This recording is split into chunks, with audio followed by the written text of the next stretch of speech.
अस्सलाम वालेकुम एवरीवन, क्या हाल है सबके। वेस्ट इंडीज़ वर्सेस पाकिस्तान का मैच जो है बड़ा ज़बरदस्त हुआ। आज 20 विकेटें गिरी। पहले वेस्ट इंडीज़ ने बैटिंग की और ज़बरदस्त बॉलिंग की। नुमान अली ने एक बार फिर तो नुमान अली ने जो है हैट्रिक भी की। स्पिनर की तरफ से हैट्रिक होना बहुत ज़बरदस्त बात है। और आई थिंक जो 6 विकेट नहीं डाली वो भी बड़ी ज़बरदस्त बात है। लेकिन ओवरऑल जो है पाकिस्तान ने वही किया जो कि वो पिछले 3-4 टेस्ट से कर रहे हैं। वो ये कि स्पिन ट्रैक बनाया और फिर उस पर विकेट ली। लेकिन ये चीज़ बैकफायर कभी कभी कर भी जाती है। ज़्यादातर लोग कह रहे हैं बैकफायर हो गया, लेकिन मुझे ऐसा नहीं लगता कि बैकफायर हुआ है, क्योंकि कभी कभी आप भी उसमें होते हो। कुछ अनलकी आउट्स हो गए, कुछ जो है वो हो गए। लेकिन ये overall at the end of the day फिर वही बात है कि क्रिकेट है, गेम है, हो ही जाता है ऐसे। और पाकिस्तान को अभी भी 9 रन का ट्रायल है। ओवरऑल पाकिस्तान टीम एक बार फिर आउट हो गई, लेकिन जो नुमान अली ने किया उसकी तारीफ बनती बनती है। 6 विकेट लेना, उसमें हैट्रिक करना, तो very well done Numan Ali.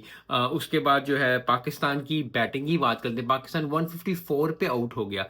154 पे पाकिस्तान का आउट हो जाना, वेस्ट इंडीज़ का 163 पे आउट हो जाना, 9 रन का ट्रायल हो जाना। लेकिन ओवरऑल जो है बॉलिंग वो वेस्ट इंडीज़ ने भी बड़ी अच्छी की है। यस, कुछ गंदे शॉट्स मारे हैं।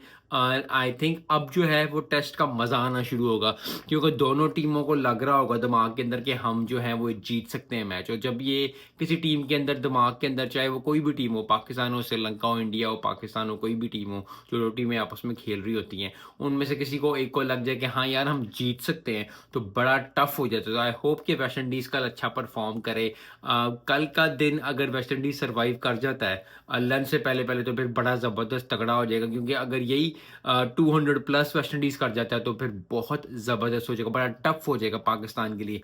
पाकिस्तान की अगर दूसरी तरफ देखा जाए, पाकिस्तान की बैटिंग को चलना होगा, पाकिस्तान की बैटिंग को जो अच्छा करना होगा। यस, बॉलिंग क्योंकि स्पिन विकेट चल ही रही है, लेकिन बैटिंग को चलना होगा, बैटिंग को ज़बरदस्त परफॉर्मेंस देनी होगी। क्योंकि आज भी कुछ गंदे या उस तरह के शॉट्स जिस तरह के एक प्रोफेशनल टीम से रिक्वायर्ड होते हैं, उस तरह के शॉट्स नहीं मारे। ओवरऑल जो है दिन का मज़ा आया। ओवरऑल दिन का बड़ा ज़बरदस्त है, क्योंकि at the end of the day yes Pakistan की विकेटें गिर गई, ओहो बड़ा दुख हुआ। लेकिन ओवरऑल जो क्रिकेट का ये टेस्ट मैच का मज़ा है वो देखने को मिला, क्योंकि 10 विकेटें वेस्ट इंडीज़ की, 10 विकेटें हमारी गिरी पाकिस्तान की। सो ओवरऑल जो है वो मैच का जो है वो ज़बरदस्त परफॉर्मेंस आई।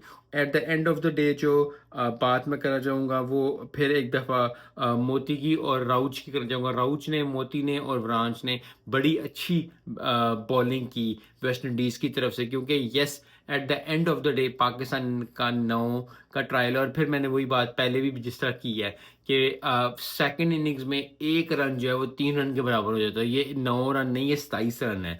सो ओवरऑल बड़ा टफ कंपटीशन हो जाएगा। पाकिस्तान को फिर एक दफ़ा बॉलिंग अच्छी करनी पड़ेगी। अगर 120 150 के अंदर आउट कर दें, फिर भी anything more than 130 I think अब टफ हो जाएगा। क्योंकि जितनी स्पिन कर रही है गेंद और जितनी जो है हो रहा है, आई थिंक ओवरऑल बड़ा टफ हो जाएगा पाकिस्तान के लिए, अगर 130 120 प्लस क्रॉस कर जाते हैं। सो आई होप कि कल का दिन अच्छा गुजरे। आज का दिन तो ज़बरदस्त गुजरा।